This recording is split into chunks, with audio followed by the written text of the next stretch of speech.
Hey guys, for this video we'll be exploring the Igorot Stone Kingdom. So itong tourist spot na to is I think pinakabago dito sa area ng Baguio, no. Actually hindi naman talaga siya sa Baguio. Na located siya sa Longlong, which is still part of La Trinidad. Pero madalas na pagpapalit yan ng mga tao kapag sinabi mo nga ding strawberry farm, isipin nila agad Baguio, no. Pero anyway, so etong location na to guys, dinadaanan namin to madalas kasi taga dito lang din kami. Tapos pag may pinupuntahan kami around here, nakikita-kita lang din namin to, including the village, Tamawan Village. Pero hindi pa talaga kami nakapasok, no. So this is gonna be our first time entering this place. First, gustong-gusto ko yung pagkaka-organize dito, no. Merong taxi bay agad. So hindi mo na kailangan makipag-agawan kapag wala kang car, wala kang any service whatsoever. Pwede ka dyan magantay ng taxi. So super organized, I would say, compared to other places dito sa Baguio, no. Anyway, I don't really know what to expect inside. Nakikita ko lang siya sa mga picture, pero this is our first time, kaya I hope you guys enjoy the video. First things first, kailangan nating hanapin ang ating ticket booth. Meron na agad mga shops dito sa labas, no. Ito ang kanilang ticket area. And nandito ang kanilang rate now. So 100 and 130. So since 4 years old ng aking anak, kailangan ko magbayad ng 230 for the both of us, no? So pasok na kami. And di ko alam actually kung ano bang meron dito sa loob Pero yeah, we're kind of excited kasi yung anak ko din is excited siya na pumunta dito. So kailangan matatakan kapag kapasok mo, no? Just for them to know na nagbayad ka na. Let's go.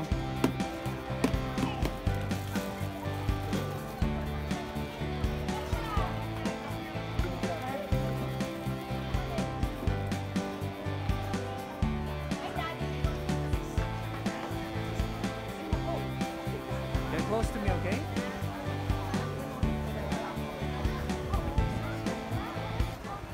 Yan. So, man-made lang pala to guys, no? Wala to before.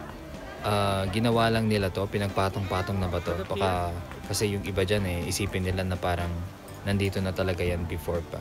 So, ginawa lang nila yan. So, ang dami dito nagpapapicture sa labas. So, makisabay na lang din kami.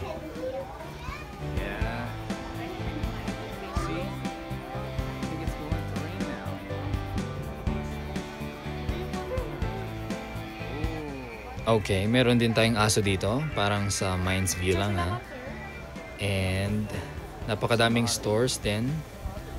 So meron din tayong kabayo dyan. Grabe, ang papapicture ka lang ng with the kabayo, 50 na, di ba? Napakasikat naman ng kabayo niyan. So yan, photo booth. Dito ka, pwede ka rin magpa-picture kung gusto ninyo. Yan.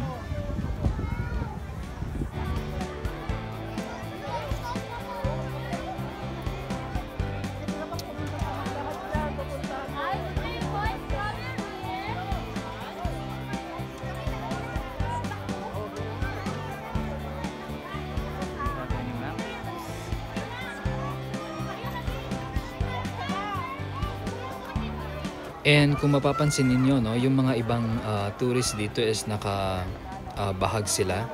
I mean, etong costume na to. So hindi ko alam kung saan nila to kinuha actually.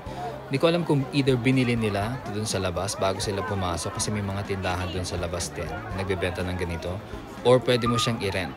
Pero as far as I remember, wala akong napansin na shop dito sa loob mismo. So most probably doon sila sa labas. So correct me if I'm wrong.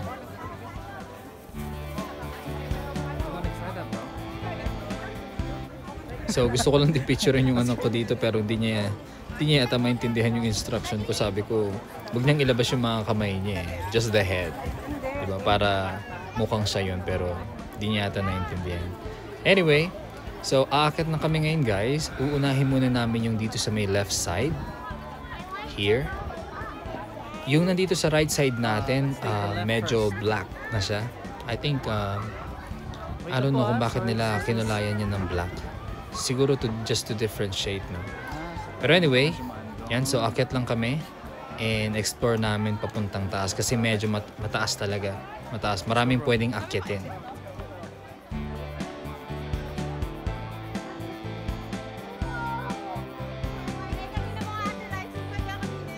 That's a Carabao. Go, go, go, go, go, go. Go, go, go.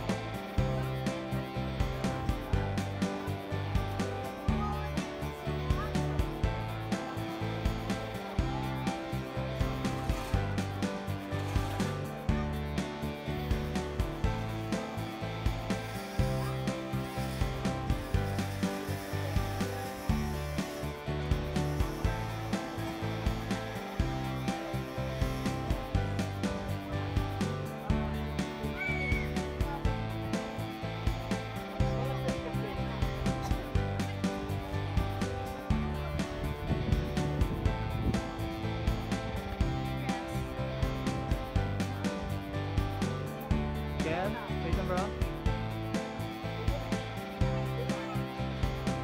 Let's go.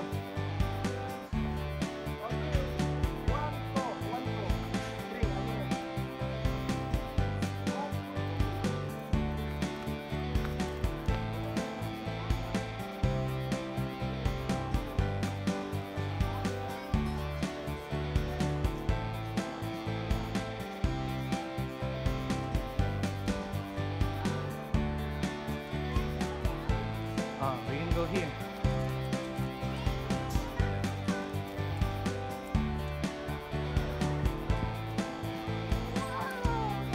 Cool.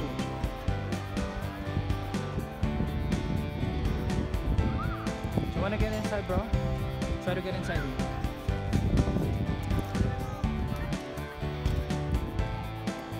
What's that? Let's go. You think so?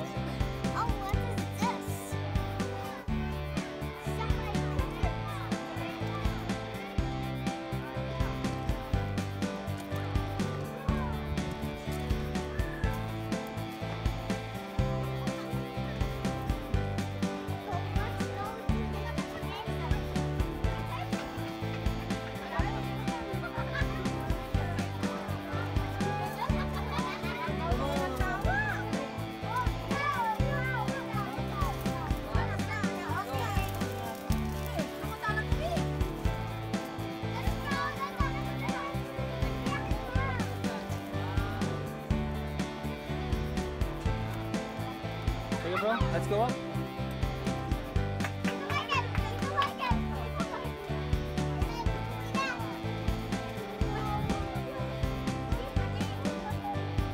And so, ang napansin ko lang, no? Parang almost every 10 steps, meron kang pwedeng akyatan, pwedeng likuan. Saka, guys, you can climb anywhere. Wala talaga siyang parang specific route na pwede mong sundan, na pwede kang pumunta dito. Parang free flow siya. Parang open world, kumbaga, compared mo sa mga games. Pwede kang kung saan mo gustong umakyat, kahit saan. So, ito pala yung right side. Dark na siya. So, just to differentiate them. So yan, no, merong akyatan ulit dito.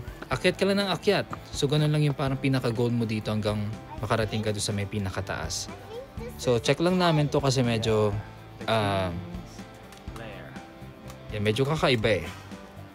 Meron siyang parang room. Let's see.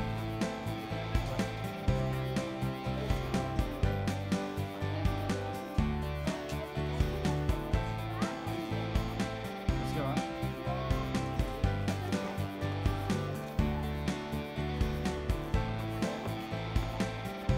Hey, go, go, go, go.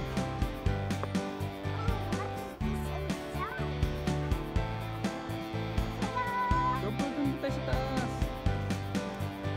Don't stop on the stairs.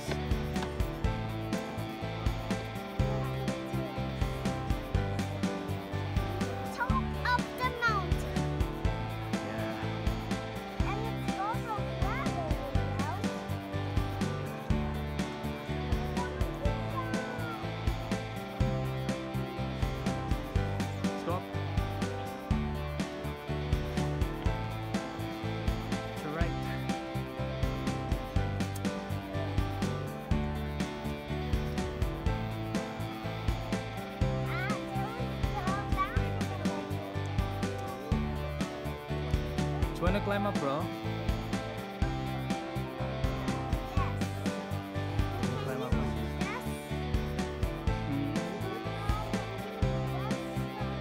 Kambing? I don't know what kambing is. Ay. Okay. Wait lang, bro. Dito lang tayo umakyat.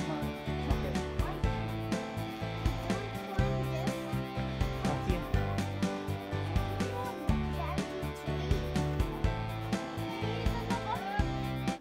So, akyat lang tayo ng akyat and napakadami nagpapapicture guys. Everywhere.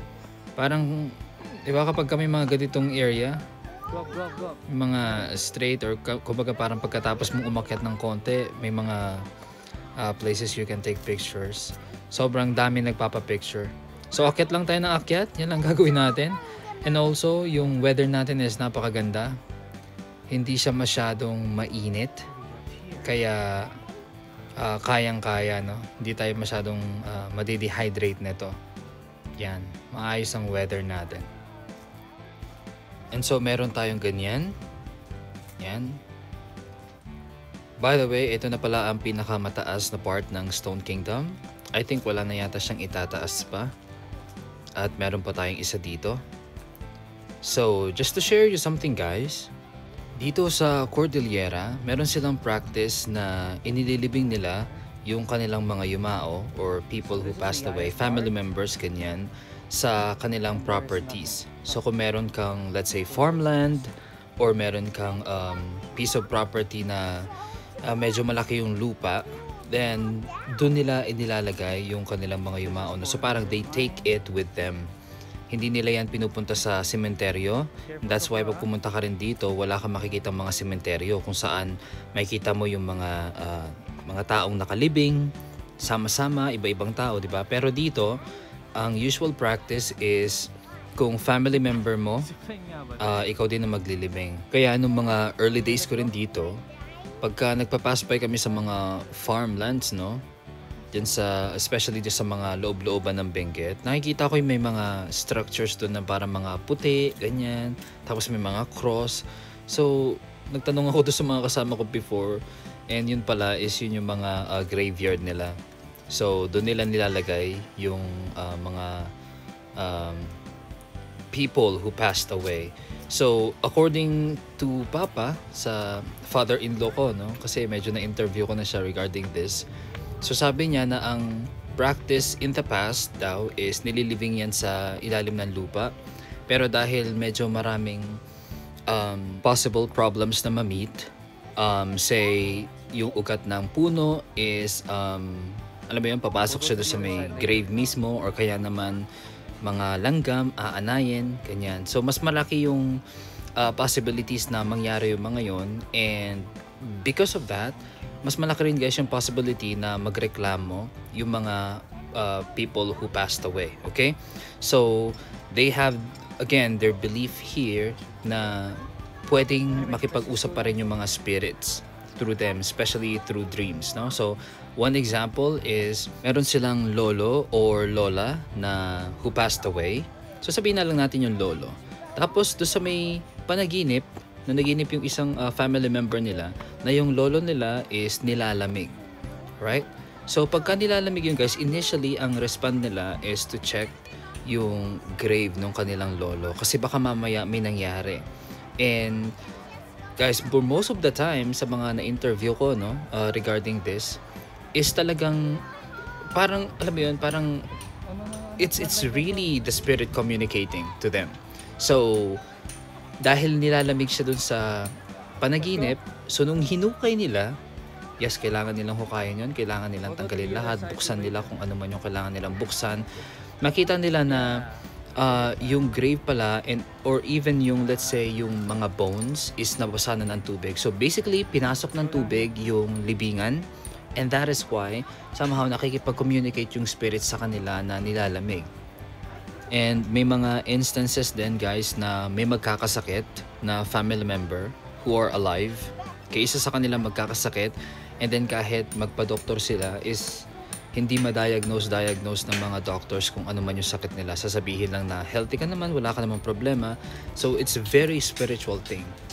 So Kaya ang gagawin nila is either hukayin nila yon, tapos magkakanyaw sila, papalitan nila yung damit, bibigyan nila ng kumot, whatsoever, ganyan. So pagka natapos na yon, ibabalik ulit nila yon sa libingan, and then hopefully okay lahat nung process na ginawa nila, hindi sila nagkamali, ganyan. Kasi kapag ka nagkamali sila guys, kunyari may nakalimutan na ilagay or kaya naman naipit yung kumot dun sa takip nung grave, no? Whatsoever, ganyan. So possible na magreklamo ulit yung spirit, and kailangan nilang ulit gawin yung sacrificial rite, no? The whole process. Now let's say okay naman lahat at wala nang problema. Kapag ka naibalik na nila yung yumaon nila doon sa libingan, yung taong may sakit is gagaling din wonderfully. So ganun guys yung mga nangyayari dito.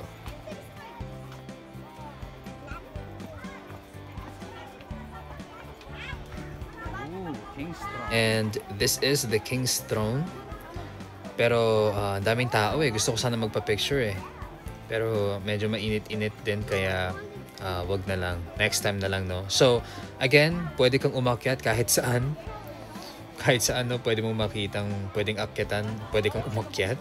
Tapos pwede ka rin bumaba kahit saan. So, hinahanap lang din namin yung daanan papunta doon sa bridge kasi tatawid kami doon papunta doon sa kabila.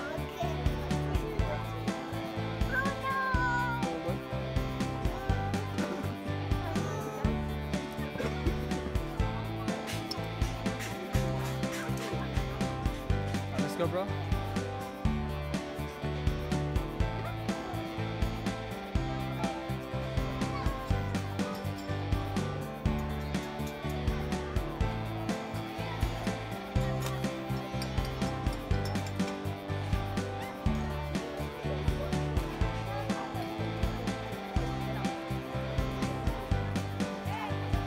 Okay. Let's go and cross.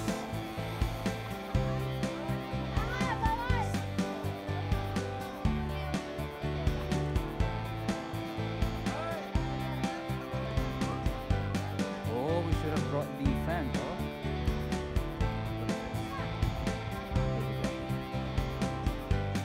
And again, meron na naman din tayo dito mga way to lose your money. Pa-picture kayo dyan kung gusto ninyo. 25 din para doon sa mga costume. I think kailangan nyo lang ibalik yon after.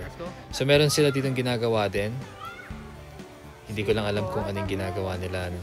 Pero hindi pa ayos up until now.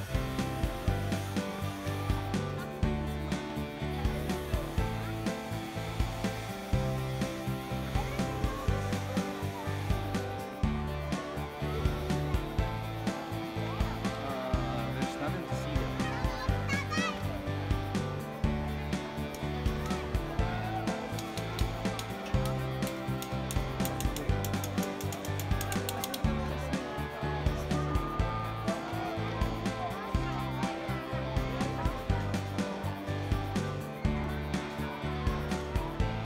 Go.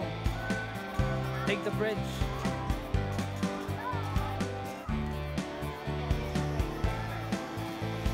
At last, nahanap na natin ang daan pababa, papunta dito sa bridge. And we are, let's say, 40% Careful, done. bro, ha? Kasi Sige. ikutin lang namin tong kabilang side and then pupunta kami doon sa may gitna. Then bababa na rin kami. Lalabas na rin. Kel.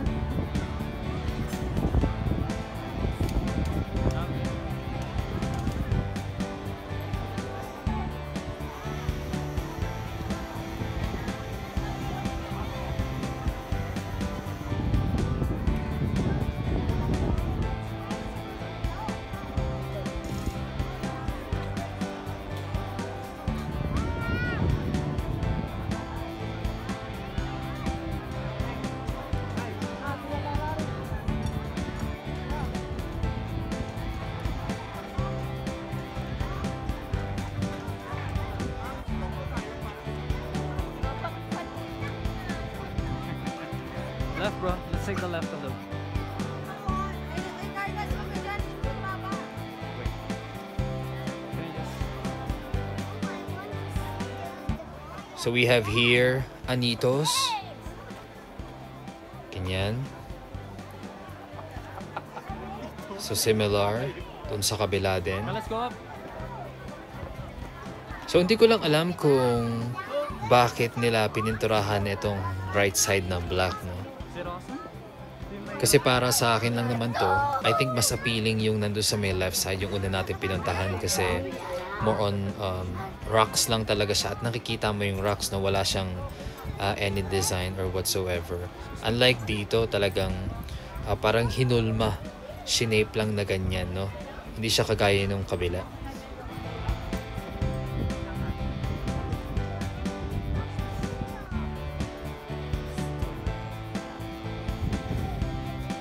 And we have a tunnel here. Yan, pero mukhang naglalabasan ng mga tao dyan, so we won't enter there. Yeah, there. Hanap tayo ng daanan yan. So, yan pala guys ang view natin from the other side. Diba parang mas maganda tignan, no? Itong nandito sa kabila. Gold mine. Oh, so meron pala ditong gold mine. So ito pala yon. Take off your glasses, bro. Ito ang ating entrance.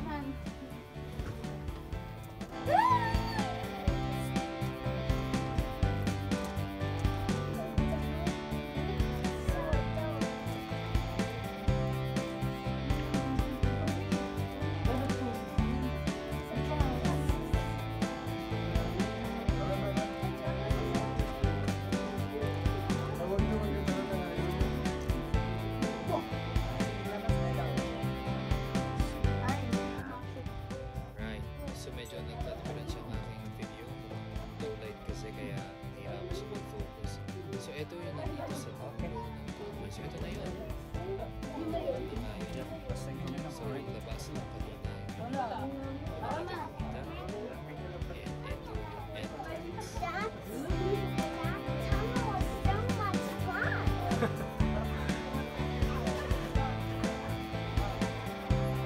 I think the one in Botanical Garden is better. It's big. Maybe they're trying to expand it.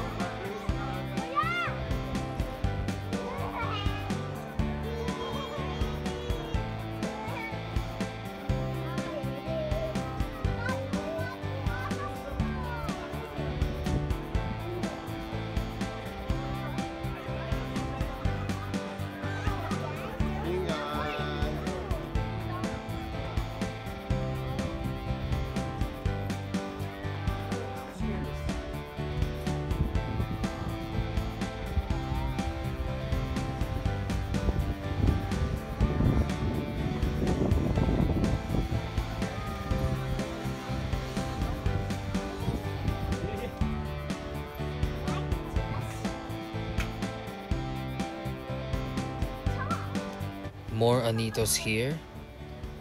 Yan. Oh, may naglagay ng bubble gum. Yan. So mas mukhang modernized itong kabilang side, no? And even the path, itong dinadaanan, mas safe din. Yung mga hagdan, yung paakyat, mas safe, no? So hindi kagaya dun sa may kabila kapag ka nalaglag ka, talagang It's not, yeah. masasaktan ka eh. Yung ganong klaseng feel ba. So akit muna tayo kasi hindi pa natin na-explore to. Pero pag pababa tayo, dito tayo dadaan mamaya. So may mga bahay na dun sa taas. So ito na nga talaga yung pinakataas din.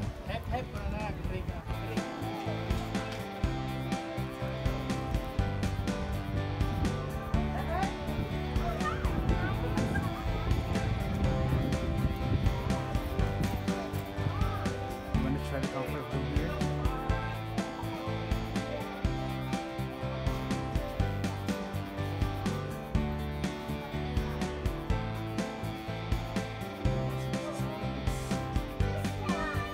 It's good, may CR tayo dito. Oh, And yan, akala ako actually zipline yan, no? Yung inakit namin kanina doon nung una, akala ko zipline yan, hindi pala. Para pala yata yun sa ilaw. yeah, it's not a zip line.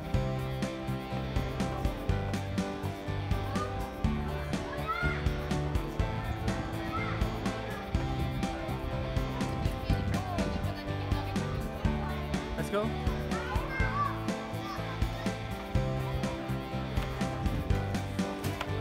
Let's see what they have. Here. And of course, may mga shops tayo dito sa mga nagugutom na turista. Yan.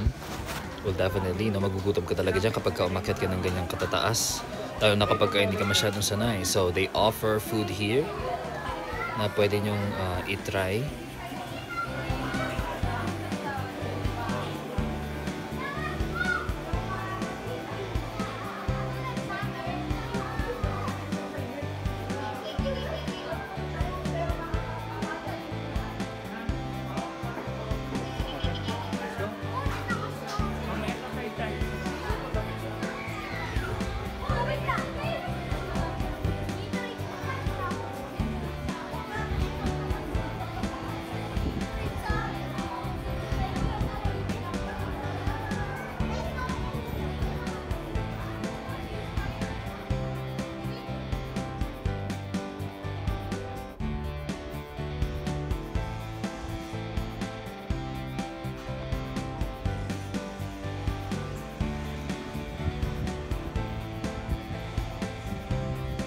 Take it, bro.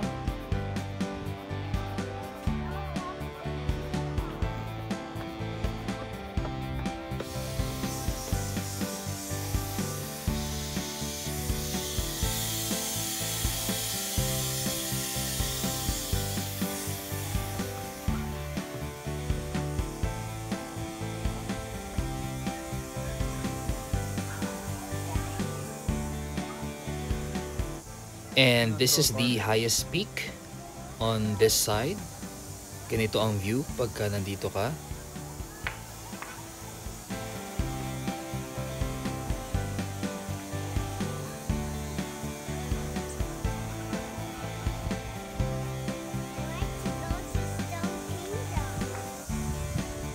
What? Come again? What did you say?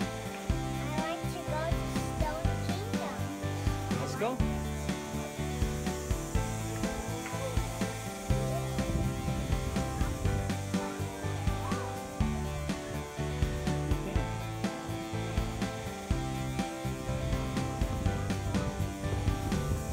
So, bababa na tayo guys, and doon tayo bababa sa gitna kasi yun pa yung hindi natin napuntahan, no?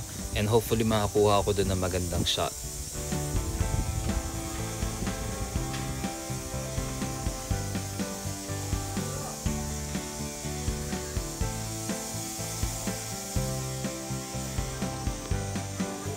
Okay, there's something to see. Come. Take the stairs.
Let's go. Ay, ang ganda ng hair ko dito.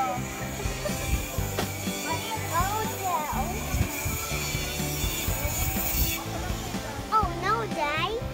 They're still Finally. fixing it. They're fixing it. Let's go. Dito, dito.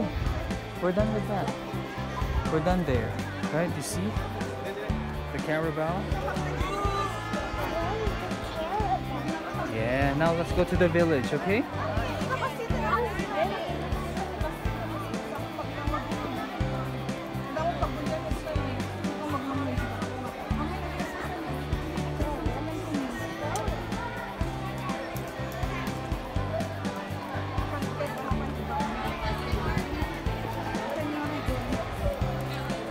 And perfect timing nga tayo, no? Kasi pagbaba natin dito sa gitna, they are also preparing to perform. So may magpe-perform po tayo dito na yan, mga nakabahag. So papanoorin lang natin sila before tayo lumabas.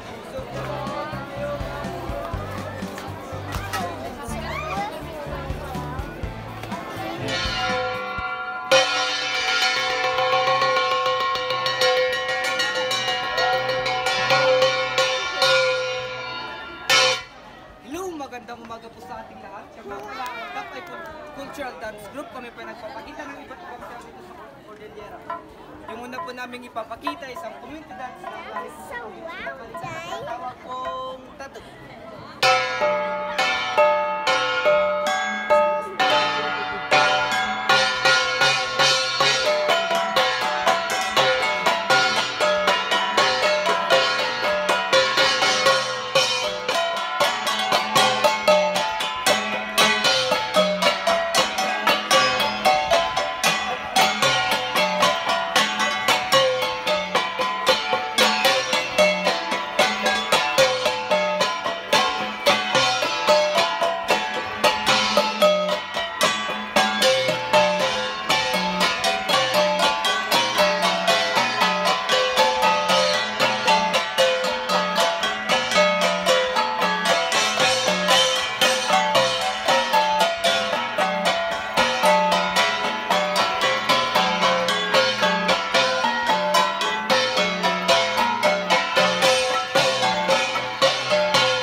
Susunod naman po ay nanggaling naman po sa probinsya ng Ikaw.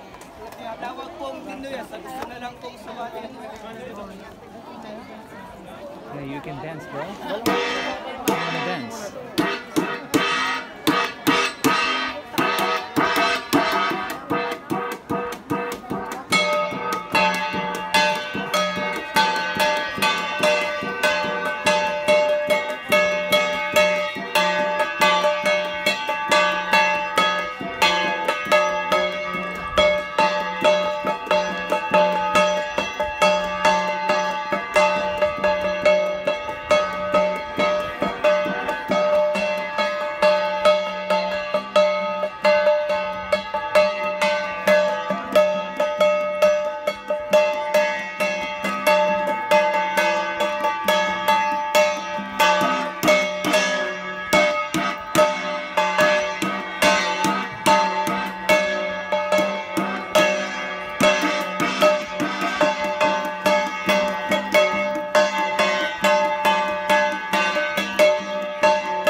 So yun lamang po, at sa gusto kong magpa-picture kahit doon na lang po.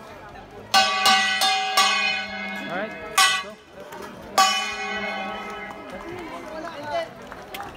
Babo nito. Put it on, bro. Put it on. Kasi kita babo.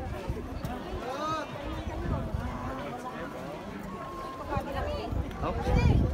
Excuse po.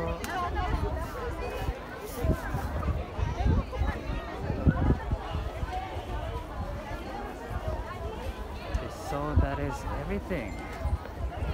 Ooh. Our timing is perfect, bro. Just right after we climb down, then we have our cultural dance. And we're Perfect. done with our tour dito sa Stone Kingdom. And lalabas tayo para mag-relax na muna ng konti. Siguro merienda lang muna tayo ng konti bago tayo pumunta dun sa kabilang tourist spot, which is Tamawan Village. So hahatiin ko tong video na to kasi medyo mahaba siya. Yeah. So you have to eat it fast. Oh no, the sun.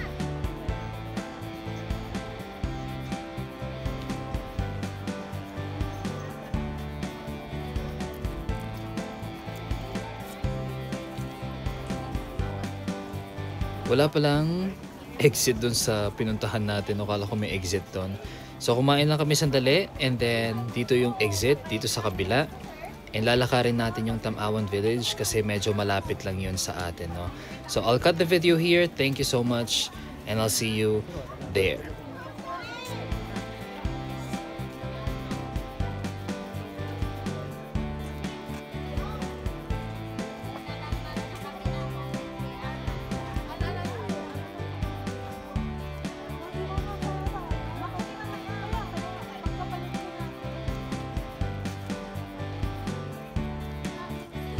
Thanks for watching. Like and subscribe. Your dad best.